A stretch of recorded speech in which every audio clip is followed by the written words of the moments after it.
Welcome to the March 24th, 2026 work session for the Rutherford County School Board. We'll be opening this meeting with a brief moment of silence or prayer and a pledge of allegiance to the United States flag. No one is required to participate or be present for any of these, and being in this portion of the meeting is completely voluntary. Tonight's prayer and pledge will be led by Ms. Frances Rosales. And real quickly, before Ms. Rosales, before we get started, I would like for us to all think of former County Commissioner Veronica Buchanan. Her father had a tragic farm accident and a tractor fell over him. So if you could say a prayer, he's at Vanderbilt. Yes, definitely, for sure. Please bow your head with me. Dear Heavenly Father, thank you for this beautiful day that you've given us today. Thank you, Lord, for allowing us to be here one more day. And God, I just pray that you give us wisdom and discernment as we are getting ready to make decisions that are going to impact so many people, including families, students, teachers, and administration, God. I pray, Lord, and lift up prayer requests of those who are in need of a miracle, God. I pray for Pastor Ben Graham, who's in the hospital, God. I believe in the report that you've given us, God, that you're the miracle worker. I also pray for Veronica Buchanan's father, Lord. I pray that you give him healing and whatever the report may be. I pray that you give the family peace, Lord. In any family that is in need of a prayer today, I ask that you will answer it accordingly. Thank you, Lord, for all that you've done for us and continue to do. And we thank you for keeping us safe and sound. And we pray all this in your Son's mighty name. In Jesus' name, amen. Amen.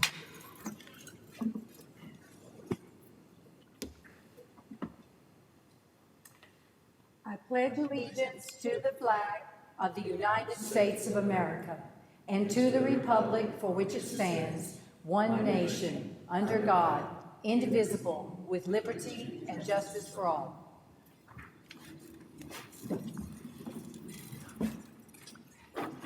First up, I'll allow everyone to look over the agenda. Any comments or questions there?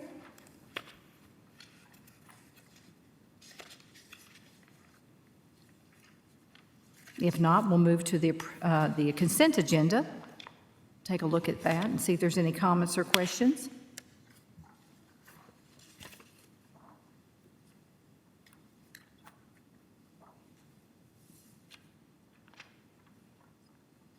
Okay. If not, there is no public comment tonight. And RCS difference will be on Thursday as well. And so we can, human resources. Yep, so the first thing in our TV's not on up here. TV's not on up here either. Down here, sorry. And so first thing we have is a new job description for bus drivers, and this one is the part-time job description.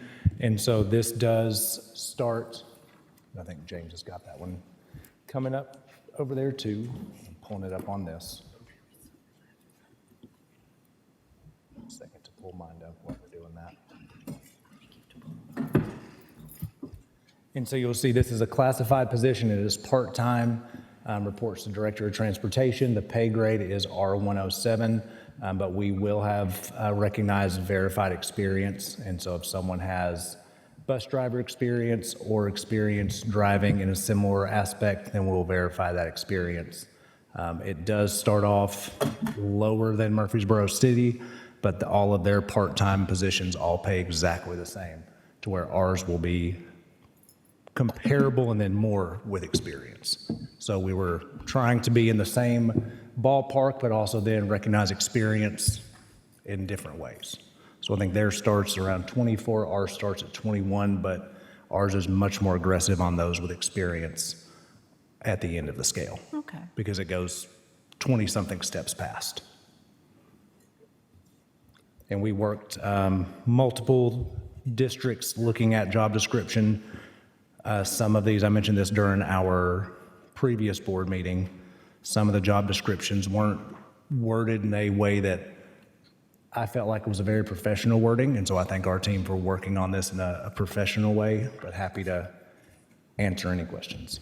Any comments or questions? Yes, Mr. Tidwell. A question. You said that it starts off at 21 and then they get on the step raise depending on their experience, just like the rest of our salary system? Correct, exactly the same. And give me just a second, I'll pull exactly how far that goes.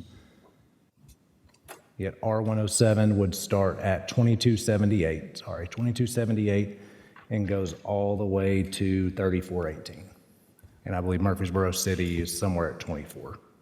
But that's just a flat. That's flat for part-time, yes. For R107 goes all the way to 3418.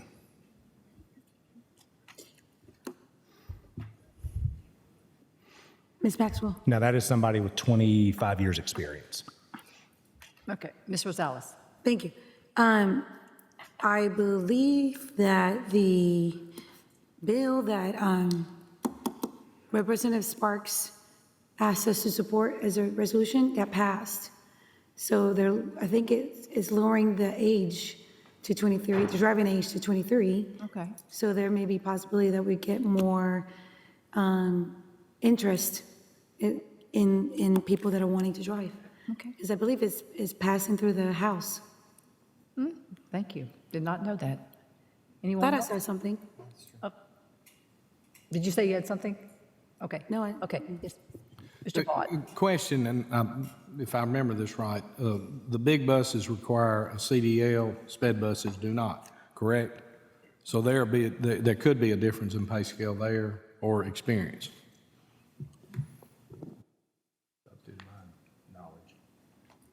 They both should, with the size that we have, to my knowledge. They will. With the size that we have, because we're not using just the vans. They should with the size that we're purchasing, yes. Shouldn't. I'll verify, but there shouldn't. And the way the job description is read, we can place them on either bus. Okay, That way we can utilize them more. okay. And connected to that, if we get to where we aren't able to fill all of these routes, we do have another job description that we're working on that is a special education EAs plus special education driver that we could combine into one, which would be a lower level, but it is a full-time with benefits. I hope we don't need to get there, but that would probably allow us to be able to have a full-time position, a lower R level, but we're trying this first. Okay, Well, thank you for clarifying that. I was going to ask you about that. okay. Any other comments or questions? Okay, next. This is Director of Schools requests and still under Human Resources, but really could be under Director of Schools. Request to utilize up to a 20-day contract based on applicant and school situation for the hiring of a new principal at multiple locations this summer due to pending retirements. We have a couple of retirements that we have talked about as a board. When people retire, they can take vacation days or leave days. Principals don't get vacation days, but they can take personal days. They can take different days, and when the principal contract ends this year, it's got about a week and a half overlap between when the principal contract ends and the new principal contract starts. And so based on when that happens, I'd like to have a little bit of overlap, especially if we have anybody coming from out of district or even some cross-training. One thing that I do want to point out, because we get this question, if you ever have an assistant principal that becomes a principal in the same district, we do make sure that they have to document from one job to the next their hours so that somebody's not double dipping. They can't get paid for two of the same job at the same time. So they have to document their hours if they are, because an AP gets paid 10 days after the school year ends. So they would have to document, I'm working 8 to 3 o'clock for my assistant principal job. Now I'm working from 3:15 until 6 o'clock, and they would only get paid for the actual days that they are working for that. We deal with that a lot with opening new schools. Got you. Any other comments or questions? Next, we move to instruction. This is an updated job description from Federal Program Administrative Assistant to Federal Programs Account Analyst. This updated job description more appropriately reflects the essential duties of this role. The position will move from classified hourly to classified salary on the pay scale. Position is fully funded through federal funds and will not impact the general purpose budget. All right. Any questions? Okay, next. Career and Technical Education Textbook Adoption Section E Committee respectfully recommends approval of the following instructional materials for use in advanced manufacturing and digital technology for the Section E textbook adoption cycle. All recommended instructional materials have been carefully reviewed by a committee of CTE educators and content specialists to ensure rigor, relevance, and alignment with Tennessee Department of Education standards. And you see those courses, STEM 1, STEM 2, STEM 3, Principles of Engineering and Technology, Engineering Design 1, 2, Intro to Industrial Maintenance, Principles of Machining 1, Principles of Machining 2, Robotics and Automated Systems, Welding 1, Welding 2, Computer Science Foundations, Coding 1, and Cybersecurity. And then we move to the next list, which is state-approved instructional materials list. The instructional materials listed above are included in the State Board of Education's approved textbook list. These resources meet all the state requirements for content standards, accessibility, and instructional quality. Adoption of these materials ensures compliance with state guidelines while approving teachers with vetted high-quality resources to support student learning. And so then you'll see another list that we get to, and we'll talk a little bit more so everybody's clear. Then we have a couple more courses, and you're going to notice Principles of Manufacturing, Advanced Industrial Maintenance, Digital Electronics, Mechatronics 1, Mechatronics 2, Coding 2, Cybersecurity 2, Computer Systems, Networking, and then Cabling and Internet Working. Those courses mentioned above did not include any state-approved instructional materials. Therefore, the committee had to proceed with recommendations for local adoption. The selected instructional titles have thoroughly reviewed and recommended by the CTE Textbook Adoption Section E Committee. Committee again based its recommendations on the materials' strong alignment with core standards, their relevance in the industry, and their instructional value. These resources are well recognized in their respective fields and equip students with practical, up-to-date knowledge and skills essential for success in advanced manufacturing and digital technology. Dr. Chastain, anything you want to add to that? Other than it's extremely hard to get textbooks for these career and technical education courses that stay up to date? And oftentimes, publishers don't submit their materials to the state to be approved, so that's why we have this gap of courses and specific classes that don't have an approved book for us to choose from. So that's where you get that secondary list, and we will go through the process of making sure we submit those to the state as well, and we provide crosswalks so that we make sure they're attached to our standards, but they were thoroughly vetted. Okay. Next. Next, I'm actually going to request that we remove this from the agenda. Dr. Chastain and I talked about 10 minutes before the meeting. This is, just so everyone is aware, the State Department moved 2 years ago from I believe it's been 2 years. It's been 3 years, 2 years. All the years run together at this point. They moved from a 6-year adoption cycle to an 8-year adoption cycle. And so textbooks now were adopted on an 8-year cycle, so we have a couple gap years. And so, yes, we have several gap years. So we have elementary right now, but it doesn't make any sense just to approve elementary when we know you're going to need to approve middle and high school to continue as well. So I'm going to request that we pull this and wait till we have middle and high school. It's the current textbooks we have been using and been successful with, but I'm just going to request that we remove this from the agenda and wait till we have middle and high school. Get them, yep. And really, that's just the platform. They use EL as the curriculum that we've been using. Good. Any questions or comments? Okay, next, we have legal. The first is a transfer student under Discipline 1. The board's been requested to admit a transfer student from another school system under Discipline. The student was remanded to alternative school for possession of THC product. According to Policy 6.318, the board may deny admissions of any student except those in state custody when a student transfers from another school system under suspension or expulsion. Director of Schools' recommendation is to deny. We are full at our alternative schools. There are well over 100 right now, and that is typical for when we are in March. March is a tough month along with October, but March is tough. And I'll leave it at that. We're ready for spring break. Parents, students, teachers, everybody is ready. Understand. Number 2. Second, the board's been requested to admit a transfer student from another school system under Discipline. The student was expelled for possession of a THC product, or products. According to Policy 6.318, the board may deny admissions of any student except those in state custody when a student transfers from another school system under suspension or expulsion. Again, the Director of Schools' recommendation is to deny, and again, it's because we are overcrowded. Okay. Number 3. The board has been requested to admit a transfer student from another school system under discipline. The student was expelled for repeated violations of type 3 behaviors. According to policy 6.318, the board may deny admissions of any student except those in state custody when a student transfers from another school system under suspension or expulsion. Again, director of schools' recommendation is to deny in this case. And the board, of course, has all of those folders. I think Ms. Ridley emailed that to everybody last week. Okay. Number 10. Board matters, I think, Mr. Reed, this is you. Yes. Thank you.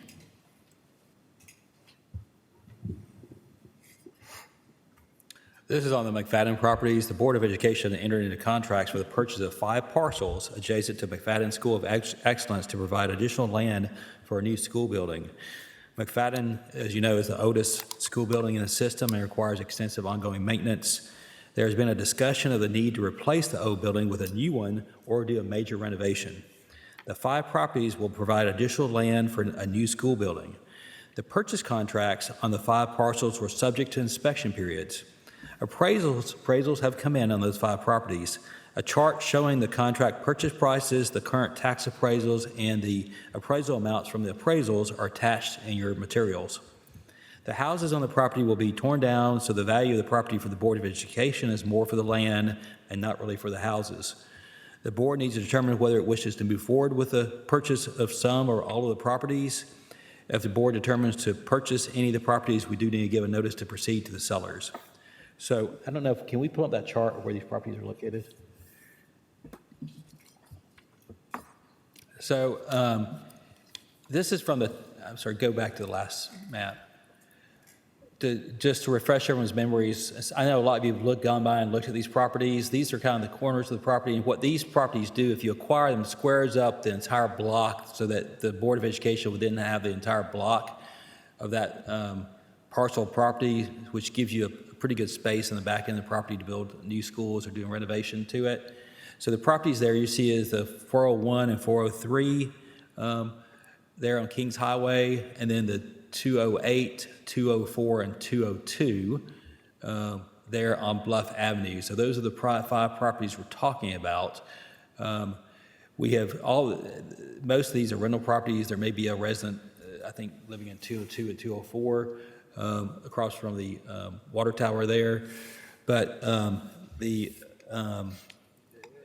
appraisals, the purchase prices for these properties are higher than what the appraisal amounts came in to be. So the board needs to, and I have called the sellers to see if there's any movement on their part as far as purchase prices go.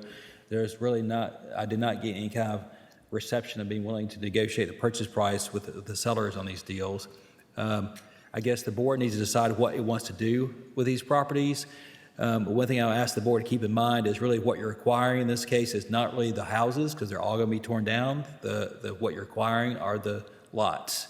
And you're acquiring the land necessary to square out this parcel so you have a perfectly rectangular parcel at that point that gives you the ability to do something on that back portion behind the school while you're maybe hopefully keeping the front portion open so you're not displacing kids during the construction process.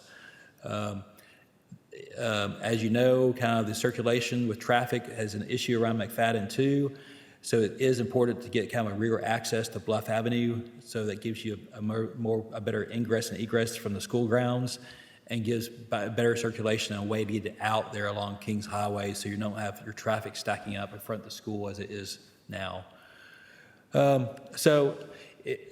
inspection periods are coming up for expiration, so if we do want to move forward with this, we didn't need to probably know Thursday if we want to move forward then or not. The way our contracts read, if we don't decide to move forward with these, the contracts just terminate. So that will be something for the board to consider what you want to do about these 5 properties Thursday night. Any questions, comments? Okay. Thank you. Thank you, Mr. Reed.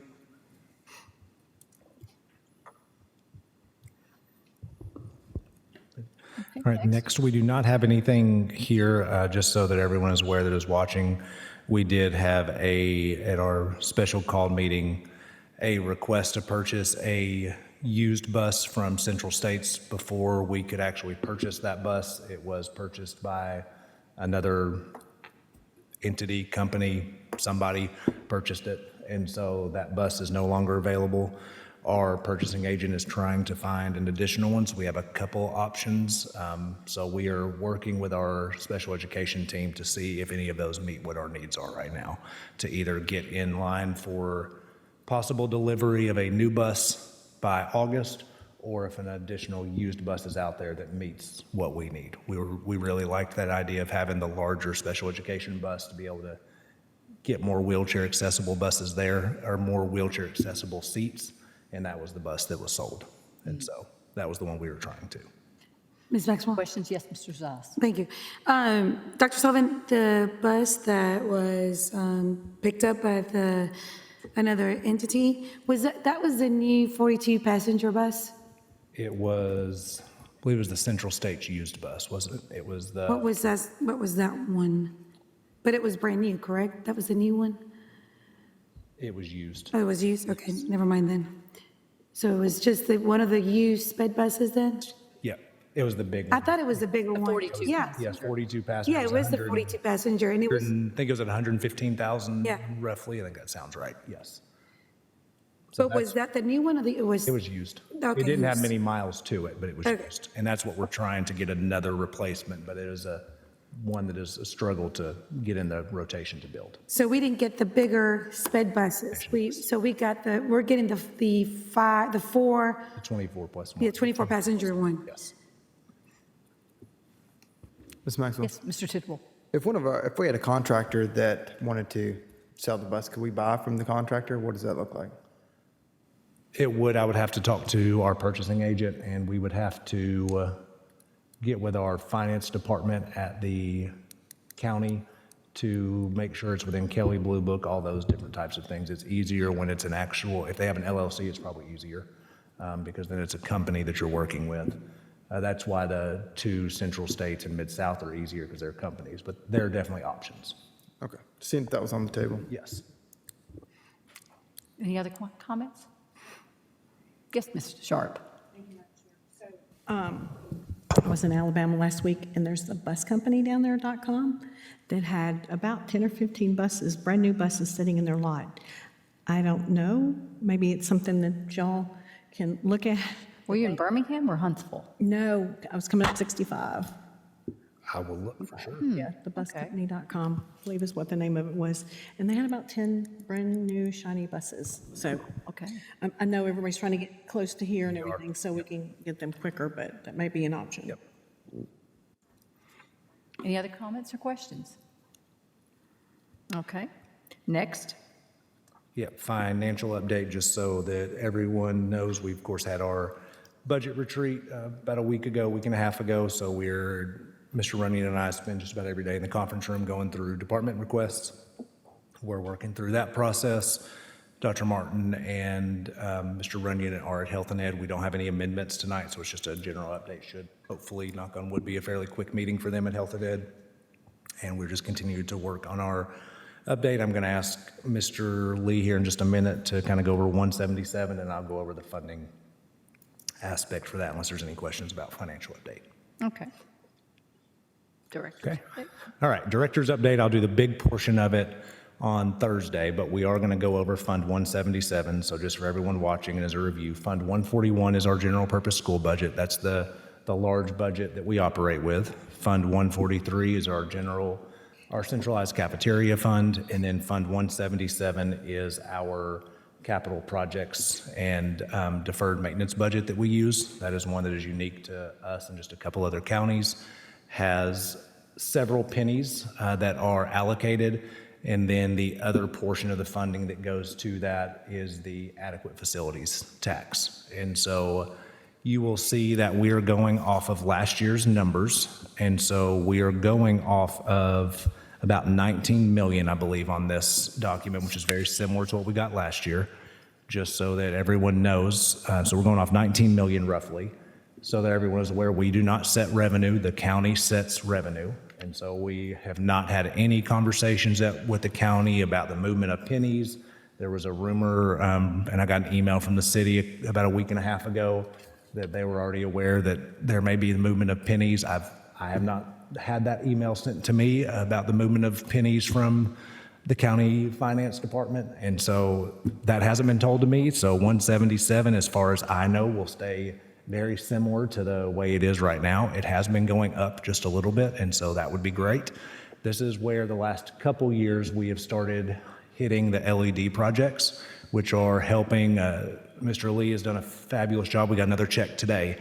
So we're getting rebate checks back that go back against our electricity bill. And then, of course, it's saving electricity after several years as well. As we're very well aware, the numbers keep going up for capital projects because as we continue to, our buildings get older, we're nowhere near where we need to be. And this is with every, Always go up. they always go up. This is not unique to any government. So every government falls into this. Your buildings get older. We have made a lot of progress. This was, I don't know, how big was this account just a couple years ago? 5-6 million? And it wasn't very large. And so 5 years ago, we put 5 or 6 pennies into it with the addition of TISA. So we have made quite a bit of improvement. Unfortunately, HVAC has gone up just as quickly as we put money into it. And that's what our big need still is. The way this is outlined, you'll see the major categories to the left. Our big categories are major HVAC, bleachers and seats. And then can you go ahead and pull this up, Brad, so everybody can see? You'll see paving, seal, coating, striping, major roofing, major plumbing, renovation, life, safety, security, restroom restoration, track resurfacing, playgrounds, and then LED lighting.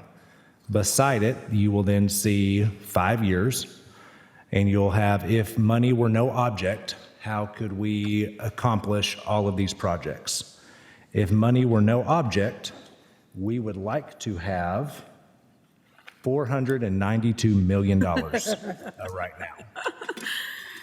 For year one, we would like to have $151 million to take care of all of our HVAC projects. We know that's not going to happen. Instead, we're going to look at $19.4 million, which again, we are grateful for because most systems in the state of Tennessee do not get anything for this. So we would much rather have more, but most systems do not get anything for deferred maintenance. So thank the board for always allocating for this or advocating, because this is always a fight to make sure that we keep this, because the county commission does not have to give us this. So as long as we always stay aligned to this, is something we always want to keep. The things that are highlighted yellow are the ones that, we're prioritizing to, and any of these, of course, can be moved, chosen. It's just kind of what our team has decided that have prioritized that we need to fund. You'll see the project is highlighted in yellow, and then out to the right is how much we actually are planning to fund this year. So the first example is, and then I'll let Dre kind of take over, is Blackman High. This is a major HVAC. It really needs $6 million. In year one, we would like to do 1.5, but we're really going to allocate $1 million. So that kind of gives you an idea of how we're looking at these projects. Trey, you can take over. Thank you, and I'm glad you brought up Blackman High right off the jump. On your board agenda tonight is a Blackman High chiller piping bid.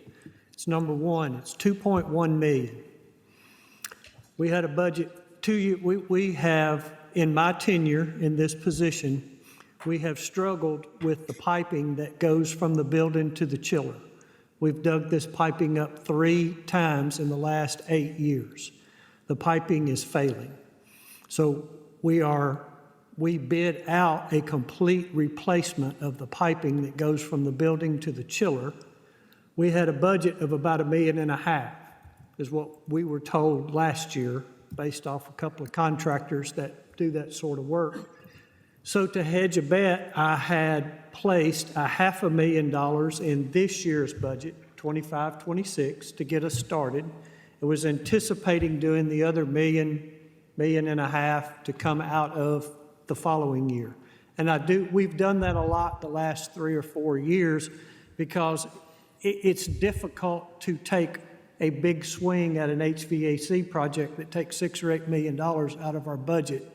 So we're trying to balance and do as many things as we can, but get things started in one year and carry it over to the next. I was not anticipating 2.1 million. We have that on the agenda for you all to approve. It's on the consent agenda, but there's a real possibility we may back up and put it back out for bid. I don't think it's going to come down a whole lot, but what I'm trying to say is these projects, the price is going up exponentially by putting them off a year or 2 years or another year. And unfortunately, we don't have the money to do it all. So we do the best we can, analyzing everything. And if you look at your HVAC next to the dollar figures in the chart, you can see some small numbers. And I just quit going after number 12. It doesn't help us to prioritize past number 12 because I know I'm not going to get there and we're going to have to re-look at the need next year. So those are our top 12 systems that are in need of replacement. What we're looking at this year is Las Casas Elementary. It's $9.5 million. We've allocated $4 million, which means next year we would allocate the other $5.5 million. Is that the original system? Yes, sir, it is. 96, 97? Yes, sir. Wow, okay. So most of our systems are original. That does not mean that some components here and there have been replaced, but by and large, it's still the original system that was there. We have a consultant, which we're utilizing CMTA again this year. They are going to be going to all 12 of these to help us re-budget, reprice, get things in line for things going forward, and to begin to look at what our options are for replacement systems. Our intent, if you think about Smyrna Elementary, which we completed this past year, because we did have property, we utilized a geothermal system like we do on our new schools. So we actually spent a little bit more than we would have with just a conventional 4-pipe system, but by having the property that available to us, we could spend that money to put geothermal in. We're getting some tax credits back. We're getting credits back from TVA, plus our utility bill will be cut in half. So over a 10-year period, we're going to get our money back with knowing that our HVAC systems are going to be in place for years and years and years. So once we get past that 10-year mark, we're actually saving significant dollars going forward. We can't do that at all of our locations. I wish we could, because I'd put geothermal in everywhere. But we just can't. We could put geothermal underneath a parking lot, but if we tore our parking lot up, it takes such a long time to get the wells in, we wouldn't have any place to park. It just becomes difficult. So each system is looked at on its own merit and what's there and what we can do best to maximize and we work with TVA, with energy buyback credits. It's a lot of paperwork, but it's worth the money for us. We even did it on the sports lighting. They brought the program back. We already had a number of our sports fields completed before they brought the program back, but because they did bring it back midstream, Middle Tennessee Electric is a huge partner for us.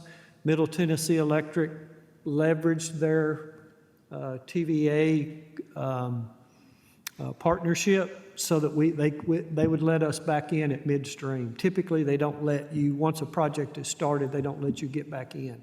But they did allow us, so we were able to get about 6 of our schools enrolled for the sports lighting, and we got significant dollars back there. So we're looking at all the avenues that we have. So basically, I'm going to run down a few things. It's nothing that you haven't seen, Mr. Vaughn. What's the chances of putting geothermal at Central Maintenance good? Because nothing's ever worked out there. It's possible. The problem with Central Magnet is they don't have the space internally for the pumps and all the equipment that we would need, so we would have to, they call it a pre-packaged boiler house, be like an addition outside the building. I'm going to be very careful with Central Magnet. We are, the infrastructure for the water piping and the electrical systems are still fairly original. And that's been back to what, 1935, something like that. right? Yes, sir, and we go, if we've reached our load potential, to change the gear out to increase the load capacity for the electric system that would be required would be very, very, very, very expensive. Because what's there, our engineers and myself, we're a little leery of tinkering with it very much more. How do we stand? I mean, is that, they were suing each other, the contractor and architect, everybody suing everybody about their AC units, aren't they? Have they got anything settled yet? Yeah, No, I wouldn't sir, we discuss don't. that. Yeah, I wouldn't discuss that. I'm going to leave that one alone for Mr. Reed at another time. Okay, But that is still moving forward. okay. That's still moving forward. As long as it's moving, that's the main thing. Yes, sir. Each year, we have, when we go to bleachers and seats, we're required by state law, we have a vendor that goes to every school twice a year to inspect our bleachers and seats. So they inspect them, we make sure everything is up to code. They also come back with us with repairs that need to be made, and they also provide budgets. So we have outside consultants that help us. And there again, we're trying to piecemeal. Blackman High, we did the home side bleachers, and then the next year we did the visitor side. We did the same thing at Siegel High. We did that at Smyrna. We've done it at Laverne. I hate to use the term piecemealing, but we're trying to stretch our dollars as far as they can because we do have a lot of needs. Our needs are getting better because we did a facilities analysis. I guess it's been 6 years now that I've been in this position. That was the first thing that we did a complete facilities analysis to see where we were. And each year we revisit that and add to it with our additional schools. We have a gym floor maintenance program. That's there. We look at all of our special projects. Then we have paving and seal coating. If you'll notice, a lot of our schools, the pavement has lost its asphalt. It's getting very dry. So by sealing and restriping, we buy some more time before we have to repave or recoat. So we've got a lot of that this year. We've got a lot of schools that we've kind of bypassed, but we've got to get these things sealed and restriped. We have major roofing. This year is our biannual year that we will have an outside firm every other year that we goes and looks at each and all of our roofs, gives us an idea on preventative maintenance things that we can do, and also allows us to there again, kind of like our HVAC units, a typical roof's running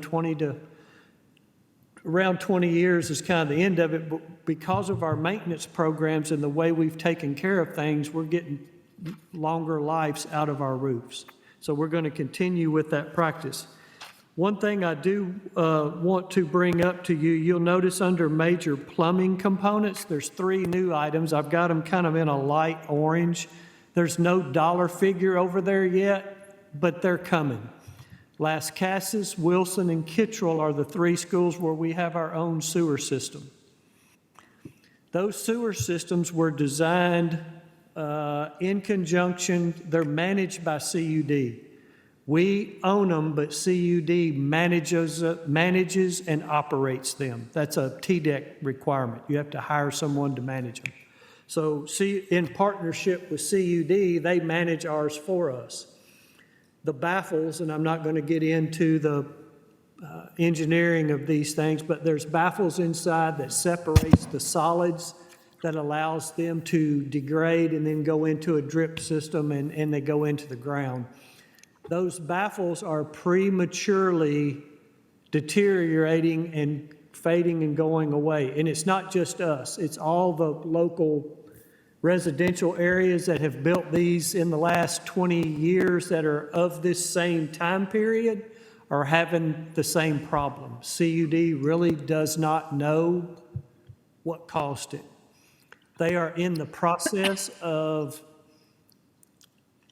telling us what would be a good product to rebuild is what we will have to do. The budgets this year were around $1 million each. We are going to have to start in the next couple of years taking those one at a time and taking them down and rebuilding them. Our plan is to do it over the summer when school is out.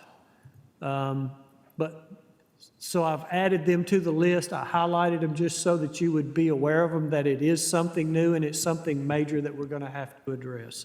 So that is a new item. Another new item is the under renovation repurpose, and I struggled with exactly where to put it, but it's in a brighter orange, and that's a budget number. I'm working now with some outside consultants.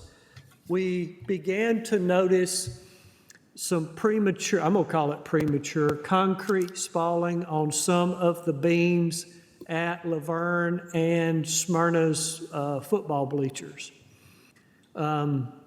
They are precast concrete is what those structures are. It's precast columns, precast beams with precast planks. We've got some issues with some of the beams. We knew probably 5 or 6 years ago we had an issue at Laverne. If you've ever been down there, there's a couple of steel columns in place. I'm thinking we're probably going to have to do something similar to Laverne again to buy us a little more time. But we're going to have to hire an engineer and a consultant that's going to have to put together a package. I believe what's going to have to happen is we're going to have to take them down. And we're looking at significant dollars. I think the visitor side are probably going to be okay for a period of time. It's the home side that's the problem. And Laverne is actually in worse condition than Smyrna. But they were built at the same time. The same company provided the materials for both of them. And what we saw 5 or 6 years ago at Laverne, we're beginning to see at Smyrna as well. So we're going to have to address those. So I've put some monies in this year's budget. Just so everybody knows, we hire a separate consultant to review these every year. After what happened a couple of years ago in one of our neighboring counties, we were already inspecting ours every couple of years, and I just upped it to every year. I just felt like we needed to be on the safe side for our bleachers. So wanted to call that out to you. The only other thing that's, I don't want to say new, down at the bottom, at the very bottom, there's a yellow underneath that says trustee fees.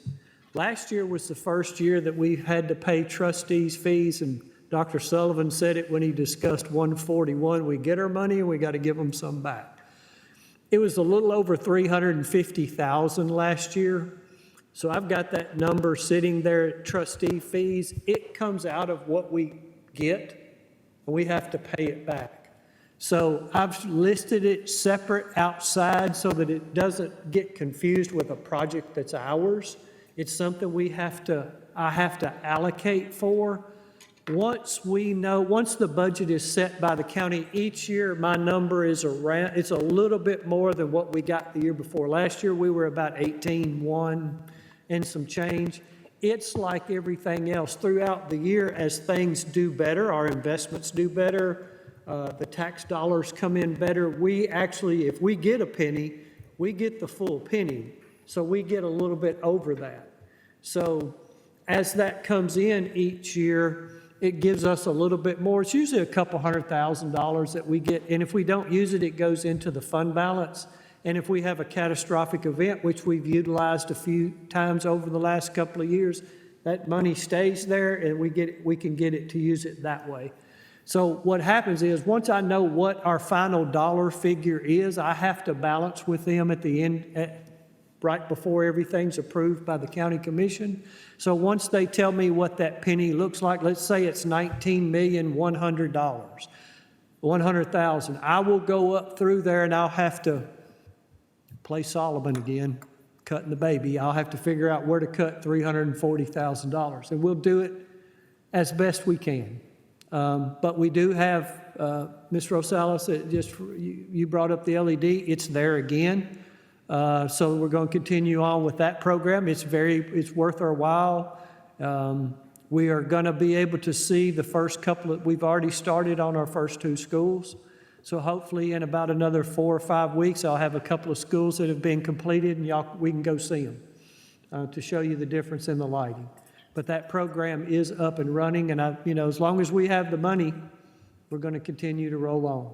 And if y'all have any questions between now and Thursday, just let me know, and I'll be glad to answer them for you. It's well worth the money to do LED lighting. I think the students will notice it more once we get things completed.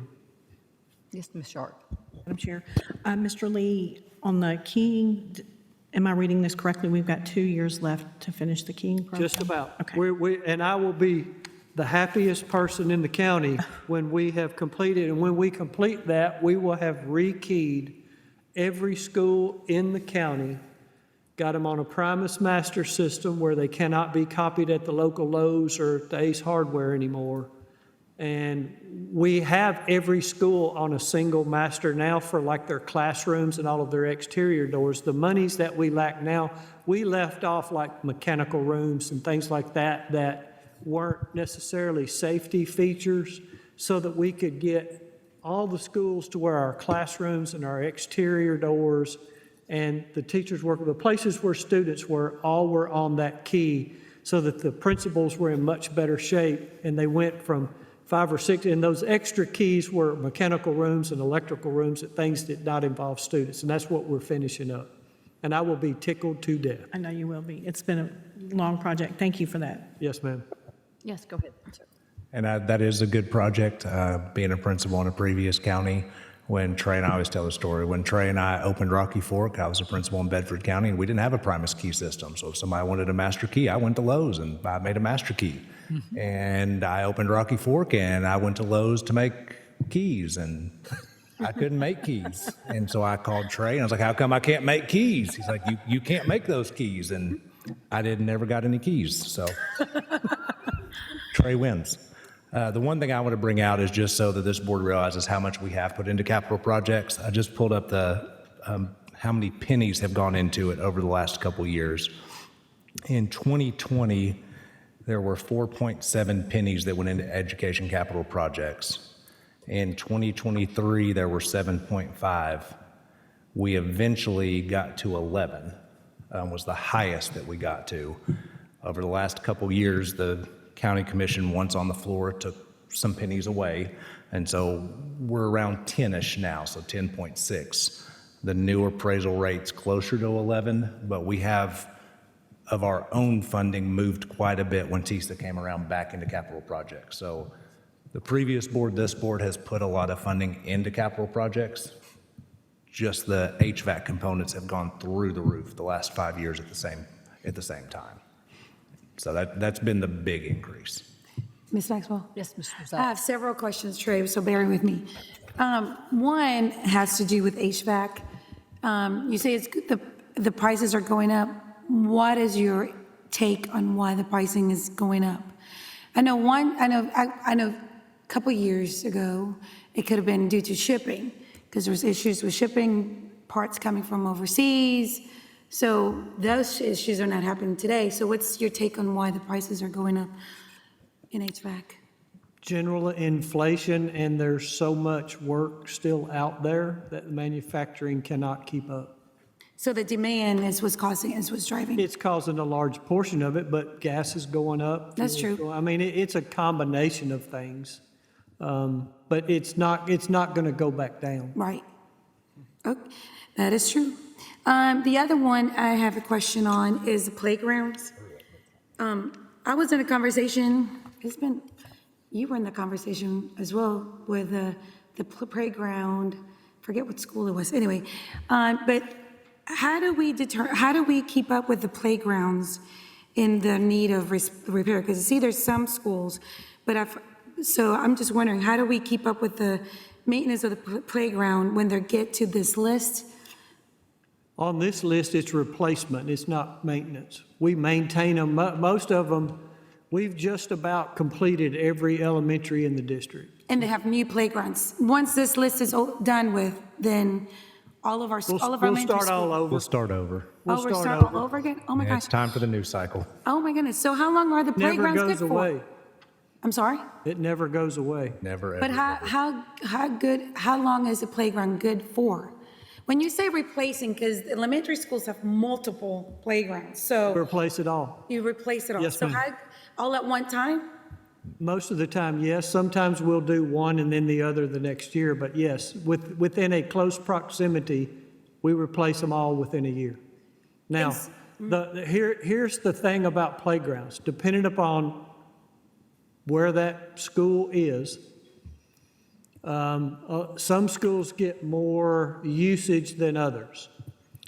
And I'm going to pick on Las Casas. Las Casas Elementary, that playground is out there in the Las Casas area, and the gates are left open, and if they could, most of the time, the gate at the front is locked, so they don't get as much use on the weekends and at nights from the public. You take a Smyrna Elementary, a Smyrna Primary, Roy Waldron, Laverne, it's now Simon Springs. You take some of these, we are not allowed to lock those playgrounds at night. We have to leave them open. So they are utilized 7 days a week and on the weekends, so they get a lot of use and sometimes abuse. So I'm going to call it, sometimes they prematurely wear out based on the amount of usage that they get. We also had a few years back, and I'll get the date wrong, so don't quote me on this. This has been 10 or 15 years ago. We went around and concreted a lot of our playgrounds. There was some federal dollars that came about, and we concreted them and put a turf product on top of them. It was a spongy fall protection place. Great thing, got a lot of money out of them. The problem was there was nowhere for the water go. The plastic held the water. The movement of the playground wore the paint off at the concrete line. The water went down in it, and we had premature failure with the structural components. Now we've had to go back and take all of them up when we put the new playgrounds in. So we lost a number of playgrounds prematurely doing that. But our goal was to get everybody replaced. It's kind of like King. We got to get to, and there again, there were those that thought we weren't going to get to them.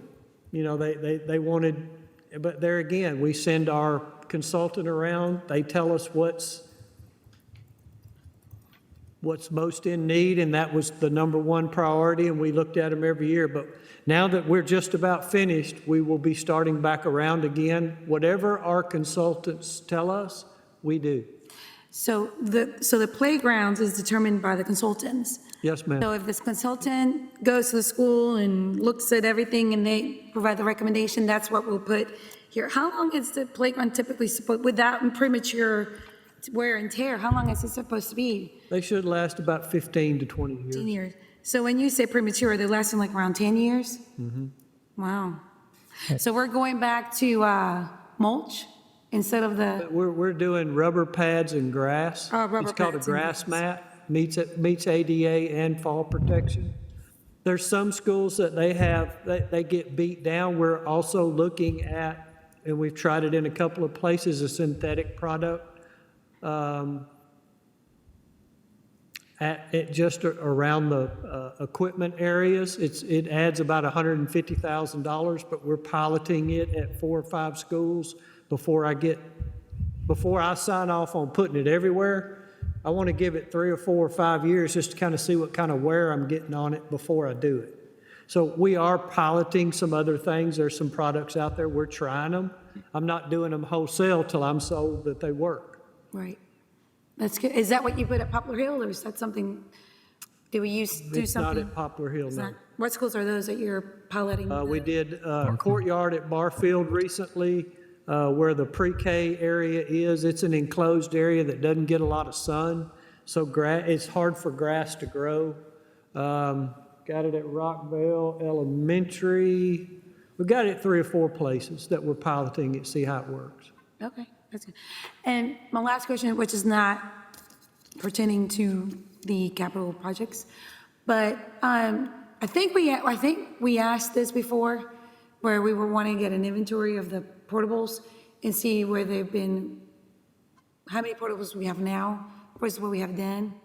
I thought we got that before. I can do that. Yep. Yeah, that'd be great. Because I'm curious to see now if we removed all of the portables out of Blackman. I thought we did. I think we did, out of Blackman Elementary School. They're gone. Bill. Blackman Elementary. And Stewart Creek, well, Stewart Creek never had, yeah, Stewart Creek had portables. They still do. They still do. They still do. Yep. How many, so we never reduced the number of portables at Stewart Creek, or it still remained We the same? reduced it by 2 doubles. 2 doubles, okay. Classrooms. Yep. Yeah, we can send a new inventory. Yeah, that'd be great. If we could get inventory Sure. of what the portables are. I'll email y'all the new list. And That, and, yeah, and include elementary and middle, since we're getting a new middle school. It's That'd be great to see how much. all schools. Okay, that's perfect. Can we have before and after? Well, I can send you 2. I can send you the before and where we are now. That'd be great. Thank you. And the only thing I'll add is sometimes some schools may have additional playgrounds because of PTOs. Right. Those are harder for us to replace because we want to be equitable to all schools. So we may not go and replace all of them because we're going to be fair to all schools to make sure they get all the ones replaced. Yeah, that's understandable. I had a parent, real quick, and I'll get to y'all. I had a parent reach out to me. There are adaptable swings that can handle a wheelchair. Do we have some kind of adaptable apparatus at all of our elementary schools for our SPED population? The vast majority, yes. We started about 5 or 6 years ago we worked with our SPED department, and they gave us some ideas on things to utilize that are adaptable and meet that. And we do include that now as part of our new playgrounds.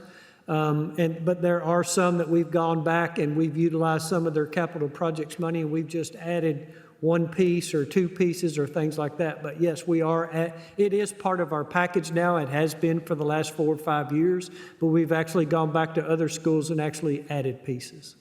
That's wonderful, wonderful. Any other questions? Yes, Mr. Tidwell. Dr. Sullivan, you were talking about the pennies in different years. What does the penny usually come out to? Is that like 1.2 million, 1.5, or a lot of variance? If you'll give me just a minute, I'm going somebody else, I'll pull up what it's bringing. All righty. And then Trey, It out. So I had it up and I closed it out. that's all right. And Trey, we're looking at about 19,440,000. That's kind of what you got listed for your wish list here. Yes, sir. Great. I appreciate this information. Any other questions while he pulls that up? Oh, I'm on the clock. None. I guess while he's looking that up, I'll ask another question real quick. So you said playgrounds are about 10 to 15 years. HVAC vary greatly because here, Las Casas, I think you said that's the original on Las Casas, and that would be in the 90s for sure. Yes, sir. And with it being original, there's a lot of maintenance work that goes on with it to keep it running. Sure. Some of those units we can no longer get components for. So like in the summertime, we spend a lot of money just putting refrigerant in them to keep them gas. The problem is R14 is getting in short supply. And when you can buy it, it was, $50 a pound, then it was $100 a pound, then it was $150 a pound. That's, it's like $500 a pound. And that's the only thing keeping some of these units running. And a question I get a lot is, well, why don't you use the new R117 or whatever the new gas is? Well, the new gas operates at a higher pressure. And those units weren't designed, the piping for those systems can't handle the higher pressure that gas exhibits. So it's not like you can just use a different type of gas. And we've got a number of schools that we're keeping alive by just replacing the refrigerant every summer. But eventually that's going to bite us. Yeah, we're just kind of toting along as Yes, best sir. we can. Yes, sir. Well, I mean, it does seem to be working, at least because there's so many of them on the list. Two other questions. Your track resurfacing, how often we do that? Is that, Well, we didn't used to do that, and that's something we've learned. There wasn't a lot of maintenance done on our tracks. We spent a couple $1 million putting these tracks in, and then we just kind of left them alone. We have just completed this past year replacing all of our track surfaces in the county.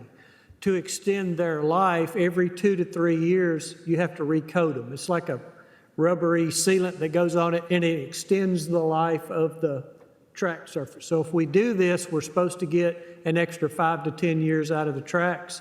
I'm hoping in my tenure, I'm not replacing any more tracks. So that is sort of new, the recoating of the tracks. Every 2 to 3 years, we're going to be going back around to recoat. About 1.2 that I can tell. I'm trying to find the difference between the shared penny and the non-shared penny. So between 1.2 and 1.4, depending on what the shared versus non-shared. But I'll have the exact dollar amount by. no, it's fine. I was just getting a rough idea. I appreciate that. Thank you, Trey. Anybody else have any comments or questions? Okay, we'll move to legislative update. Do you have anything, Mr. Vaught? Okay, then. And next we move to general discussion. Does anybody have anything for that? Yes, Mr. Vaughn. Yep.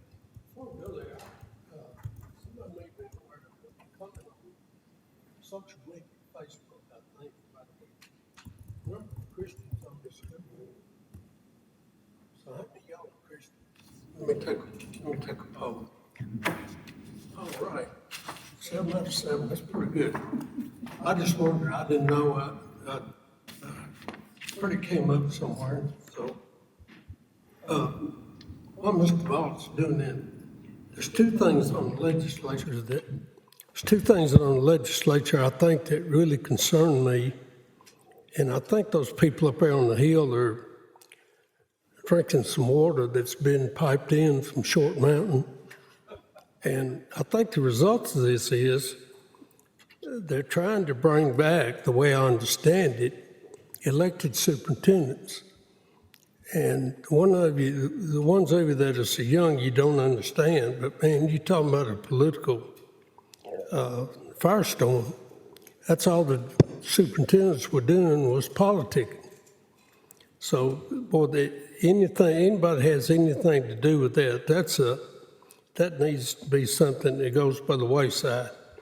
Another thing that's coming up, and I think a Senate bill, was there'd be no TCAP testing for the voucher students. Now, to me, why would you want to do that? Why would you not want to compare everybody? Why would you separate the vouchers? I mean, I pretty well know why, but I can't say that. But that's a no-brain bill too. I hope goes away. And so, Anyone else? Yes, Mr. Yes. I've got one just because I think it's going to apply to us. We talked about it in leadership. It is a bill, and I'll have the number for you on Thursday. I think we all agree that less testing would be good. I am concerned, though, the bill, the way it is written, because it will probably impact funding. One, we've talked about TVOS. I haven't gotten an answer back, so that tells me how far I got with TVOS, and so I will forward you all my response again. So if you want to push with any of the connections you have, because that's going to impact us with our $4 million about the TVOS change, with us going from 34 to 12 school. I feel like I've given ample time, a couple weeks, for a response from the department. The other one, and we like being parts of pilots. I don't like being a part of a pilot that I feel like could hurt our students. And so there's a bill that authorizes the department to select. So it doesn't seem like it's an opt-in for 10 districts, I believe it's 10 districts, to be a part of a pilot, to have less testing, again, which I love fundamentally. You would have TCAP, Universal Screener, and Benchmark, which is all the testing we give anyways. What I don't like is that it disallows you from giving a science benchmark. And so we give benchmarks in English language arts, math, science, and social studies. it removes our ability to give a science or a social studies benchmark. Or our kids are held accountable for science and social studies. And if we are forced, because that's the way it looks, the way that the districts are going to be chosen, we're high performing, we're a large district, I don't see a way that we're not going to be selected as one of the 10 districts.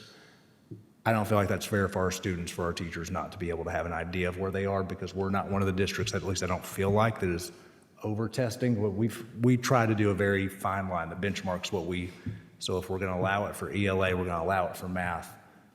Our 3rd through 8th graders all have to take science as well.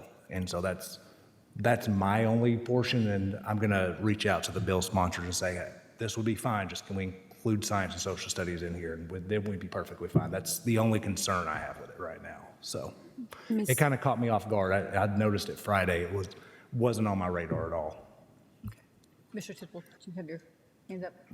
I will, but I did not before her. Okay, I'm sorry. I thought it was. Sorry, that must have been inadvertent. I Go was ahead, just Mr. going to ask for clarification on this science benchmark. So it's not going to allow it for the third graders? For anybody. For any anybody. grade level. Yep. So they're trying to figure out so they're trying to figure out, Because federal law doesn't require you to give a science test until twice, once in elementary, once in middle school, and once in high. So that's the basis. But if our kids are going to be held accountable to the rest of the state, I don't want our students not to have that same chance to prepare like everyone else has. That's my concern. Like fundamentally, I agree with, I think there's just some parts we may not have thought through of how that could impact some people. I'm trying to pull it up real quick. that'd be great. Do you know where it's at in the process? If not already all the way through, because again, it wasn't on my radar Because till, the education committee is closing. yes. I think the Senate Education Committee, this was their last week. And so if it already, there's a possibility it already passed through the Senate committee and probably won't have a fiscal note, maybe, I don't know. If it does have a fiscal note, then it'll go to budget. So that'd be great if you can tell us what the bill is so we can see where it's at in the process. Okay. Mr. Tidwell first, and then I'll get to you, I promise.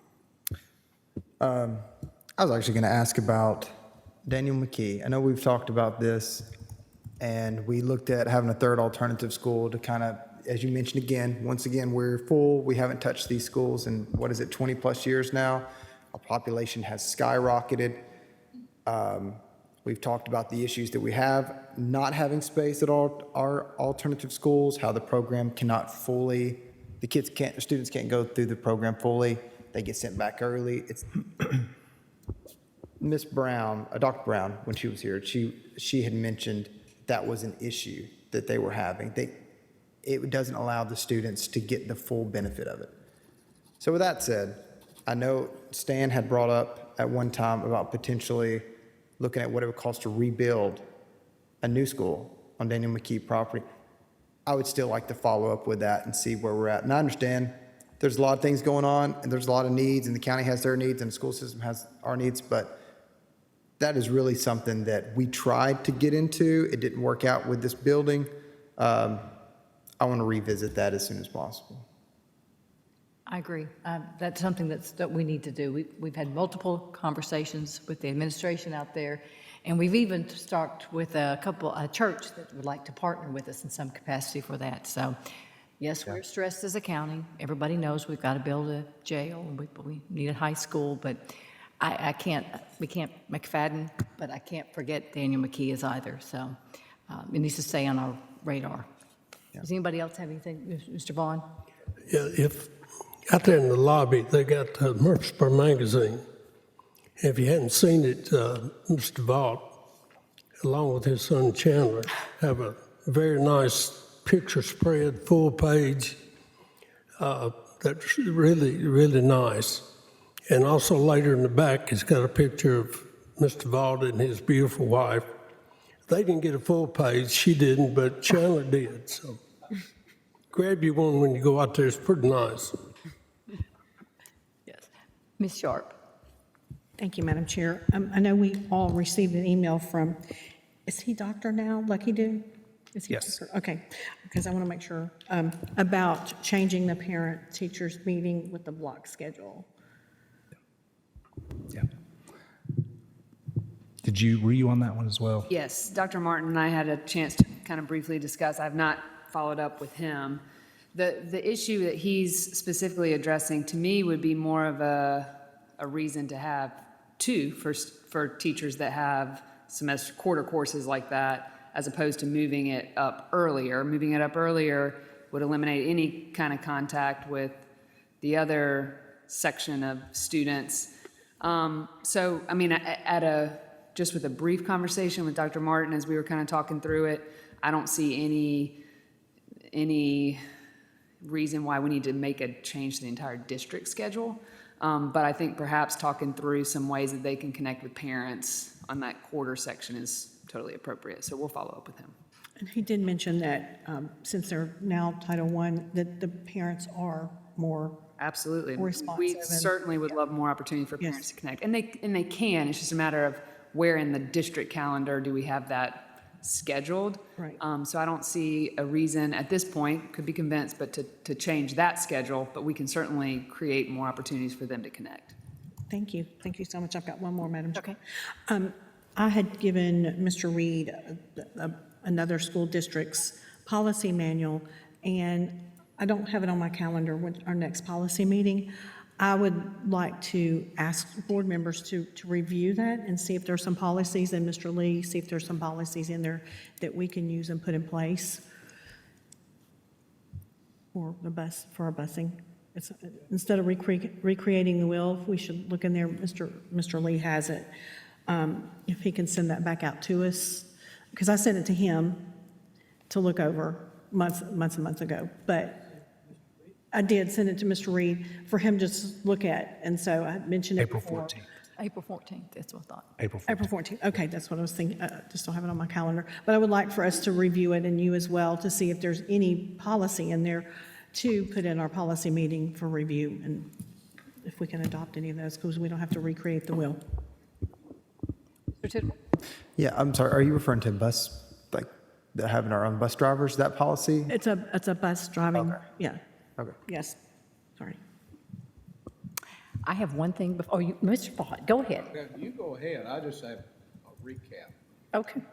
Okay. I was going to make a notice, and hopefully I will remember to make this notice Thursday as well. I'm having tomorrow the first meeting of, some of you may know that are listening and some may not, but there is a joint venture between myself and Discovery Center. It's called Camp Wonder, and it's for special needs kids, and it's for a week of camp in the summer.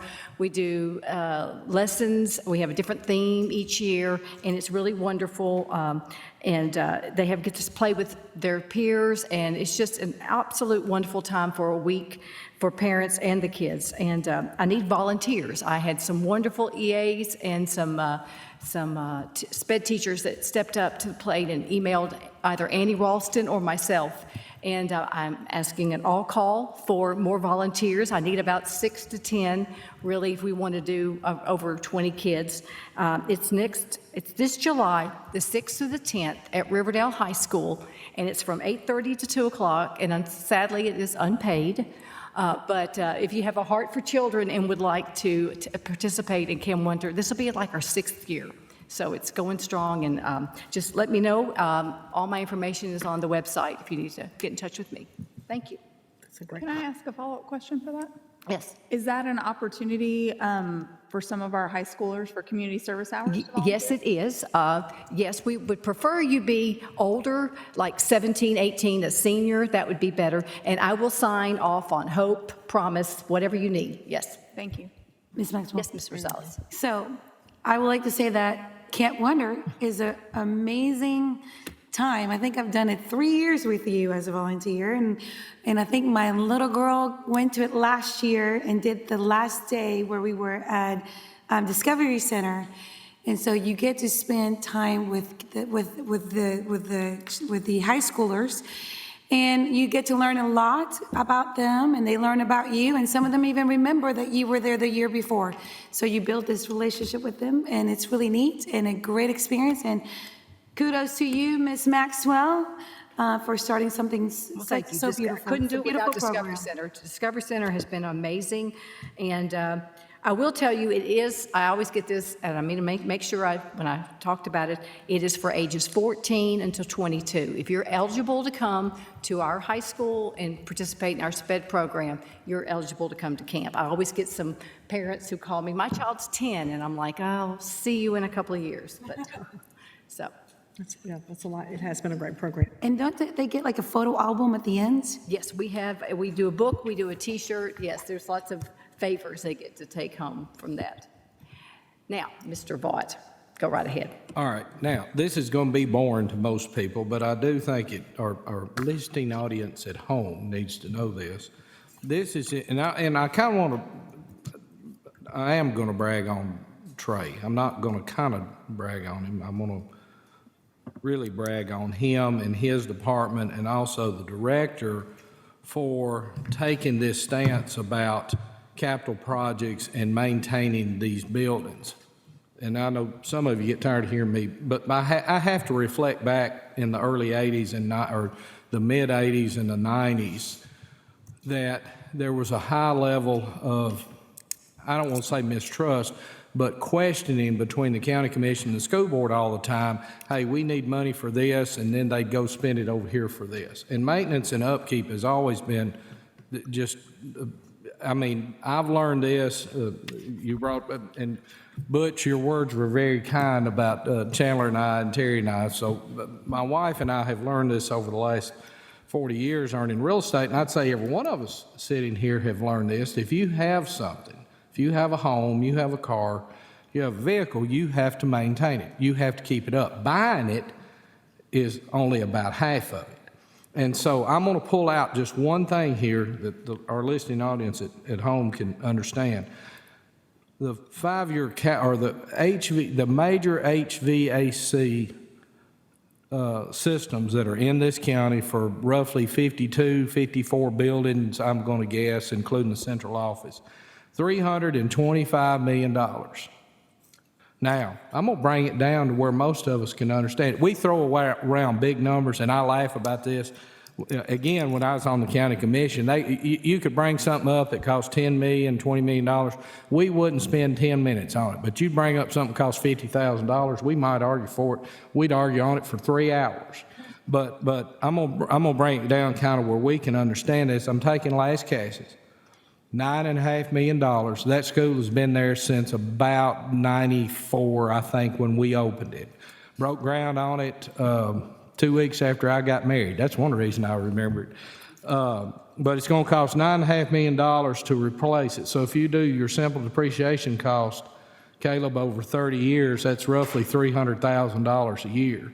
You bring it down to about 600 kids in that. I mean, there's more than that could be there, but that capacity, 600 kids, 900 kids, it's costing $527 per kid per year to have heat and air in that building. And so that's a number all of us can kind of get behind and understand. If you've got a child in the system, you got a grandchild in the system, that's about what it's costing. And I've also broken down the number, y'all have heard me do this before, it's about $1,000 per kid per year to provide transportation in our system. We deal with big numbers here all the time, and I know y'all, some of, may think we just haphazardly go at it, but I can grant you that the people on this board that I've worked with so far, we analyze these numbers a little bit. We grunt, just like everybody else. If you had your central heat and air unit go out at home, I know with our rental property, we replace 3 or 4 a year, and every time I have to do it, it's a, dang, I hate that. And we hate it here, but we owe it to everybody in the county to take care of these buildings. Building them is not just half of it. Maintaining them is big. So, Mr. Lee, I appreciate everything you've done. I appreciate how you've approached this, because this way it's not political. Everybody's in line. Everybody's treated about as fair as they can be. So thank you for that. That was my 2 cents worth. Thank you. That was a great analysis. If there's nothing else, then we're adjourned.